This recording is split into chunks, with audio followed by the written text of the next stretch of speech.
परमेश्वराच्या नामचिंतनानं मोक्ष प्राप्त होतं, हरिभक्तपरायण सत्यनारायण महाराज कष्टे यांचं प्रतिपादन. दरवर्षीप्रमाणे याही वर्षी हनुमान जयंतीच्या पावन पर्वावर मठ संस्थांच्या वतीनं आयोजित अखंड हरिनाम सप्ताह श्रीमद भागवत कथा आयोजन करण्यात आलं. दिनांक 12 एप्रिल रोजी रात्री 9 ते 11 हरिभक्तपरायण सत्यनारायण महाराज कष्टे यांचं कीर्तन सेवा आयोजित करण्यात आली होती.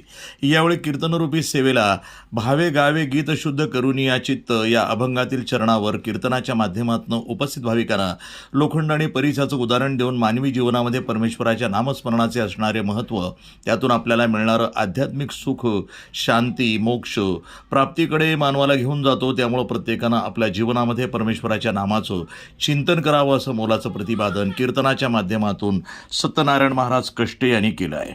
मी हरिभक्तपरायण सत्यनारायण महाराज कष्टे आज आमच्या इथे मठ संस्थान या ठिकाणी सालाबादप्रमाणे याही वर्षी हनुमान जयंतीनिमित्त श्रीमद भागवत कथा तसंच अखंड हरिनाम सप्ताहाचं आयोजन करण्यात आलेले. त्या निमित्तानं आज पहिल्या दिवसाची सेवा माझ्याकडे आलेली.